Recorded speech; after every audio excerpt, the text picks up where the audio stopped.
y ha tenido más tragedias que cualquier otro gobernante de la ciudad. Nunca en la historia del metro había tantas tragedias en un mismo gobierno. ¿Todo esto se pudo haber evitado? Por supuesto que sí. Yaretsi no debería de haber perdido la vida, ni nadie debería haber sufrido lesiones psicológicas o físicas. La verdadera responsable es Florencia Serranía, eh, la que nombró a los funcionarios que siguen ahí increíblemente. Yo no sé por qué Claudia Sheinbaum no los ha cesado. El conductor reconoce que entró al túnel sin señalamiento. Es como si tú entraras a un túnel en carretera y todo estuviera apagado dentro del túnel, no supieras dónde está el confinamiento de carriles, los señalamientos viales, la velocidad. Este conductor no sabía que había otro tren parado en el túnel cuando entró, nadie le avisó. El tren que se detuvo sí había avisado al puesto central de control de, oigan, hay un problema, estoy detenido. Lo que deseo es que esto sea la última tragedia en el gobierno de Claudia y que sirva ya de lección, uno, para que le den mantenimiento a todo lo que requiere el metro, y dos, para que corran a todos los que están ahí que no han sabido hacerlo. Como el sindicato es corrupto, nada del mantenimiento del metro lo puede hacer el sindicato. Y se estuvieron peleando con el sindicato muchos años, deteriorando la infraestructura, deteriorando los trenes. Si ese dinero que de por sí requiere el metro porque tiene mucho subsidio, se lo quitas para campañas, bueno, pues como dirían por ahí, nos llueve sobre mojado, y puede que ese sea otro factor adicional. ¿Es Claudia Sheinbaum la culpable, la responsable de lo que le pasó al metro de alguna manera?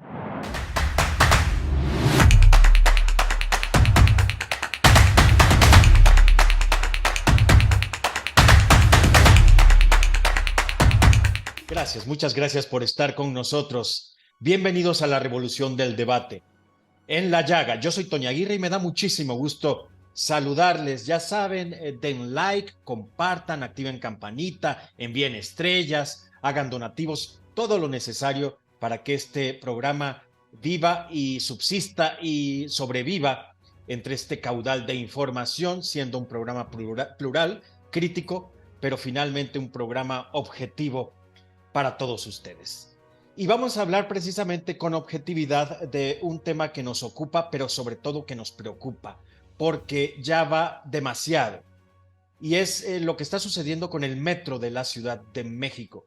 Quiero darle la bienvenida a un querido amigo de este programa y de un servidor. Es un gran legislador. Él es Federico Dorin, es diputado local por el PAN y es un experto en estos asuntos. Federico, gracias. Feliz año. No, al contrario, gracias a ti, Tony, feliz año, un gusto saludarte de nuevo y bueno, pues aquí lamentando la tragedia, la muerte de Yaretsi, que pues era una alumna de la UNAM de artes, que era menor de 20 años, imagínate la tragedia de lo acontecido. Federico, Yaretsi no debió perecer, ¿cierto? ¿Qué fue lo que pasó? ¿De quién es la culpa? ¿Quién es responsable de esto? Porque cero y van cinco grandes pues tragedias, vamos a decirlo así, respecto al metro en la capital del país. Mira, la verdadera responsable es Florencia Serranía, eh, la que nombró a los funcionarios que siguen ahí increíblemente. Yo no sé por qué Claudia Sheinbaum no los ha cesado. Ya cesó al director de operaciones, que era gente de Serranía, pero el problema de falta de mantenimiento y abandono del metro está por muchos otros funcionarios que llegaron con Florencia Serranía, que no los han corrido, que siguen ahí después de todas estas tragedias que tú bien señalas, después de que chocaron los trenes en Tacubaya, se quemaron los transformadores eléctricos en Buen Tono, lo que pasó en Los Olivos en Tláhuac, esto que vuelve a pasar ahora en Potrero, y los incidentes que vemos cada semana de que se queman vagones, sale humo, se inundan estaciones, hay fallas eléctricas, todo esto que sucede. El problema es que Claudia Sheinbaum no ha quitado a las personas responsables y sucedieron dos cosas. Una, hace algunos meses se quemaron unos cables, hubo un cortocircuito, y literal, yo lo acabo de publicar en un tuit, la nota la sacó un diario al que no pueden acusar que es conservador, el diario La Jornada, y la reparación fue hechiza, Tony. A ver, la reparación fue así con cinta elástica, ¿no? Con la que repararíamos tú y yo alguna talacha en nuestra casa. No cambiaron los cables, simplemente los repararon algunos. Eso ha venido generando problemas eléctricos. El conductor reconoce que entró al túnel sin señalamiento. Es como si tú entraras a un túnel de carretera y todo estuviera apagado dentro del túnel, no supieras dónde está el confinamiento de carriles, los señalamientos viales, la velocidad. Eh, Nadie le advirtió a él que había otro tren ahí dentro del túnel.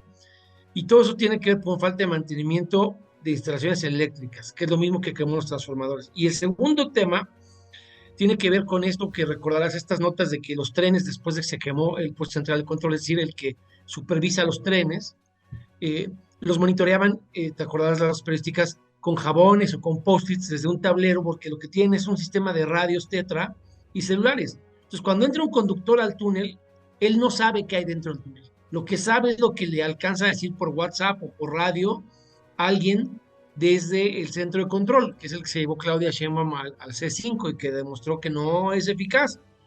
Es como si tuvieras, te pongo el símil, como si tuvieras un controlador aéreo sin radar, guiando aterrizajes y despejes por WhatsApp y radios con los pilotos diciéndole, pues disminuya la velocidad, modere el ángulo de aterrizaje, tiene prioridad para aterrizar o despegar sin un radar. Y eso está pasando en el metro. Entonces necesitamos un sistema de pilotaje que le llaman técnicamente telemetría, que le dé información en tiempo real a los conductores. Este conductor no sabía que había otro tren parado en el túnel cuando entró, nadie le avisó.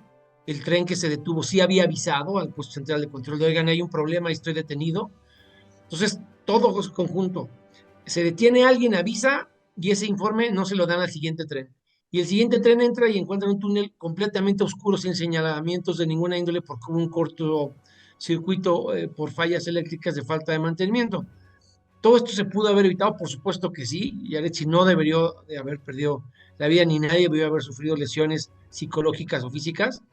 Y qué bueno, porque escuché al dirigente sindical, a Fernando Espino, hace rato decir que finalmente pareciera que hubo un acuerdo con la señora Sheinbaum y va a haber reparación de trenes y mantenimiento de cosas que el sindicato ha venido pidiendo. Entonces yo lo que deseo es que esto sea la última tragedia en el gobierno de Claudia y que sirva ya de lección, uno, para que le den mantenimiento a todo lo que requiere el metro y dos, para que corran a todos los que están ahí que no han sabido hacerlo, no solo al director de operaciones, porque los encargados del mantenimiento y de instalaciones fijas siguen ahí y son los mismos de Florencia, que han estado todo el sexenio.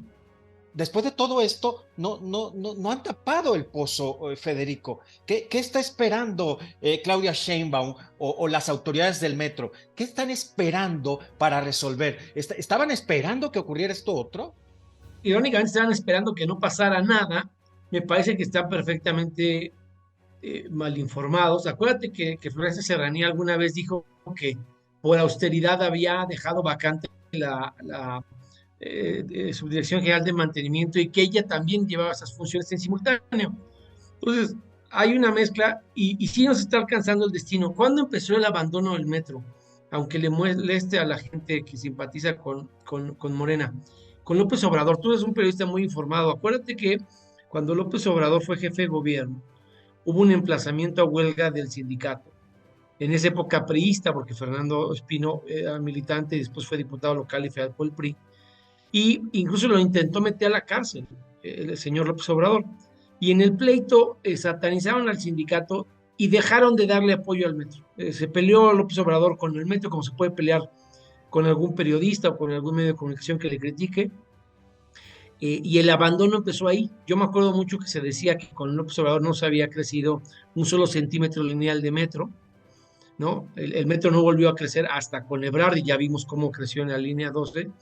Y esos, diría yo, 8 o 9 años de pleito político entre un gobierno del PRD de época, pero básicamente López Obrador, contra el dirigente sindical que no se dobló, que luchó por sus trabajadores, empezaron el abandono. ¿Cuántos años tardó en tronar esa bomba? Bueno, pues hasta estas fechas del 2022, pero el abandono, debo de reconocer, no empezó y no es culpa solo de Sheinbaum. Más bien, me parece que Sheinbaum no intervino a tiempo porque quizá no estaba suficientemente bien informada y porque en todo caso hubiera tenido que reconocer años de omisión y desatención del López Obrador.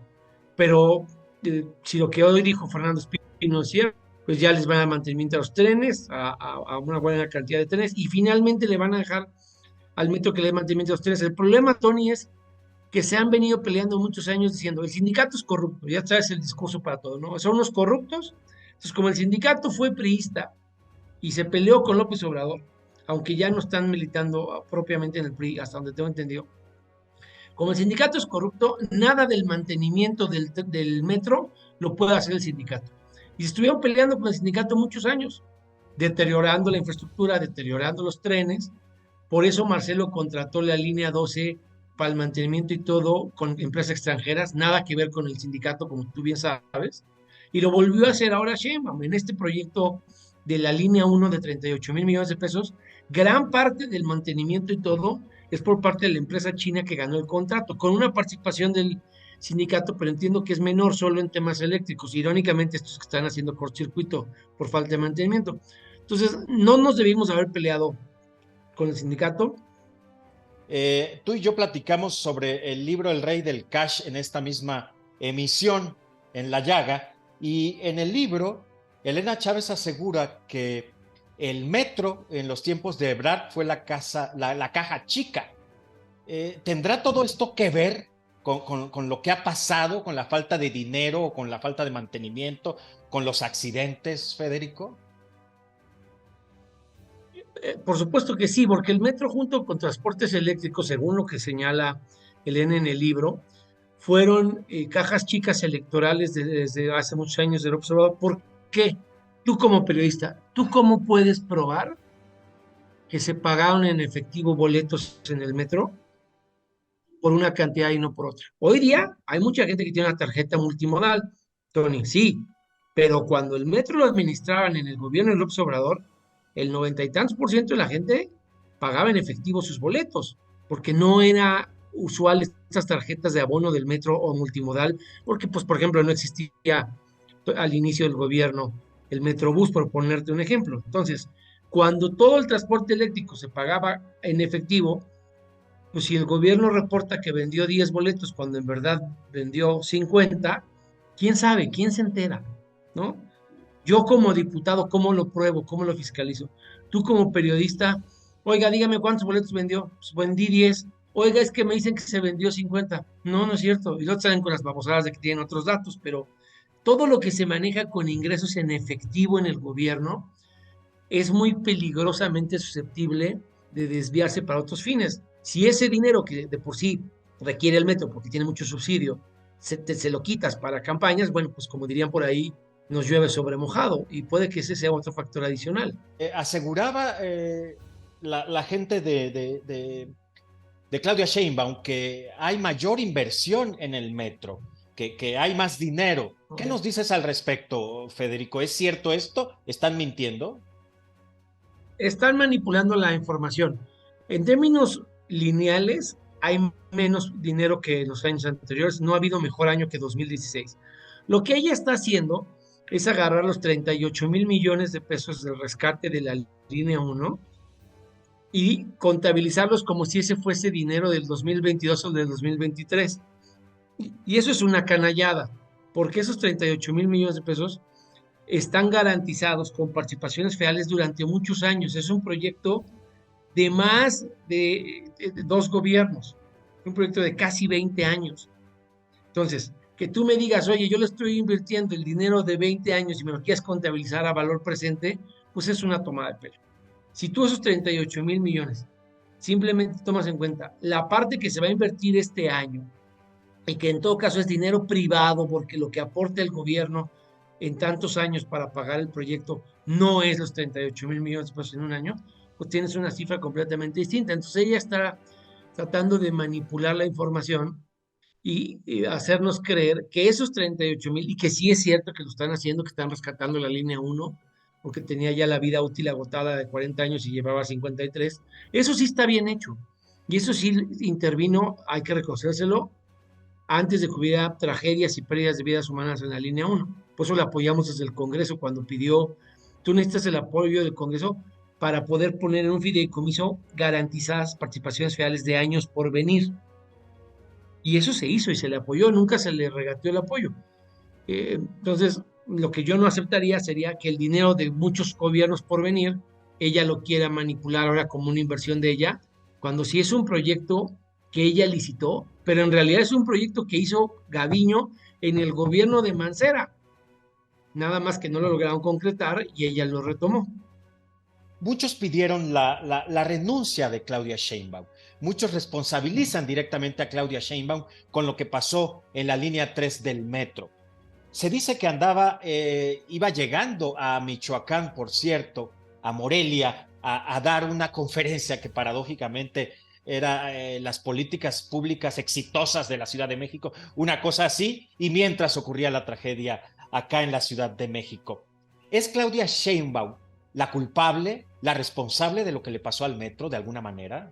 Ella tiene que responder por haberse equivocado al nombrar a Florencia Serranía. En eso sí tiene un error, tiene que responder, tiene una falta de supervisión y una omisión por la que nos tiene que rendir cuentas, pero en realidad, me parece a mí que el problema es la decisión original de Florencia Serranía y no haber quitado a todos los funcionarios ineptos y corruptos que nombró Florencia, que siguen ahí, es que yo no entendería. Y ha tenido más tragedias que cualquier otro gobernante de la ciudad.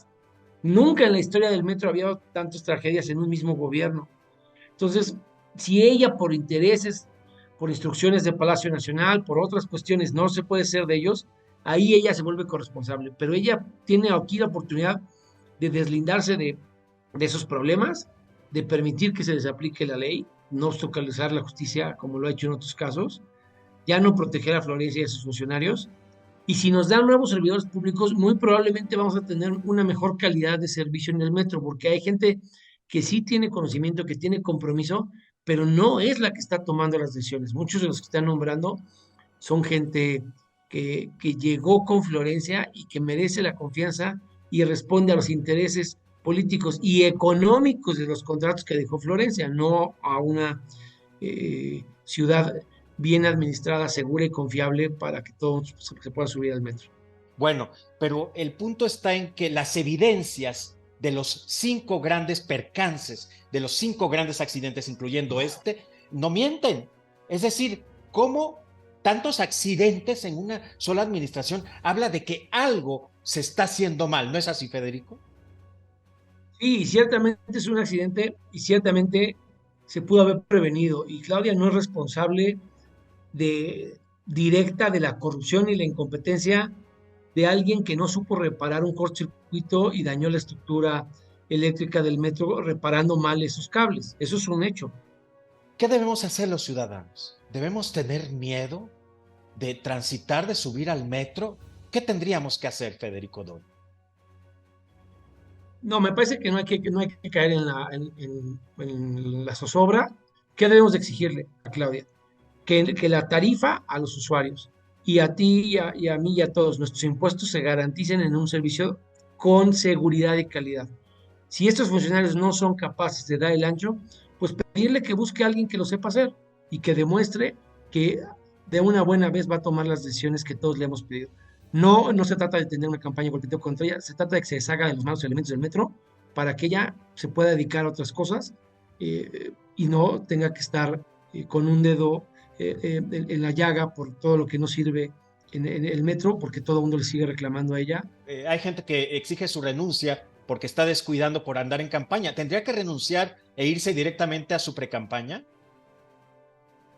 No, a ver, a mí no me gusta que nos abandonen los fines de semana, no me gusta. ¿Por qué si los otros no recorrieron el país, ella sí lo está recorriendo? ¿Por qué ella está descuidando la ciudad como no? Perdóname que lo diga, porque yo no quiero sonar a herejía política, pero pues ni López Obrador ni Ebrard descuidaron tanto la ciudad en sus aspiraciones presidenciales, porque ella sí lo hace. Ya no te hablo de Mancera porque ahí hubo ruptura política, pero Ebrard no nos abandonó, López Obrador no nos abandonó. Bueno, y todo parece indicar que es Claudia. Gracias, Federico Dorin, un legislador destacado, diputado local del PAN. Muchas gracias siempre por estas conversaciones. Gracias también a Santo Agave, este mezcal de culto. ¿Te gusta el mezcal, Federico? Sí, sí. Hay una parte de mi sangre que es oaxaqueña aunque hay una disputa histórica entre Guerrero y Oaxaca sobre quién es el poseedor del mejor mezcal, pero sí, sí me gusta el mezcal, Bueno, como pues este parte de mi Santo genética Agave oaxaqueña. es poblano, fíjate, es premium, está Mm, delicioso, tienes que probarlo. Yo te invito a nuestro público a que marquen a los números de WhatsApp que están apareciendo en pantalla y que pidan Santo Agave mezcal de culto, que de verdad está de rechupete. Yo ya me estoy volviendo, ya soy fan, desde luego. Bueno, Federico, gracias a Santo Agave a y ti, Toño. gracias a todos ustedes por hacer que este programa viva, sobreviva, subsista como un medio plural, como un medio libre. Así que por favor envíen estrellas por Facebook, hagan donativos, compartan, participen, comenten todo lo necesario para hacer esto posible. Yo soy Tony Aguirre, esta fue La Revolución del Debate, en La Llaga. Hasta la próxima, gracias.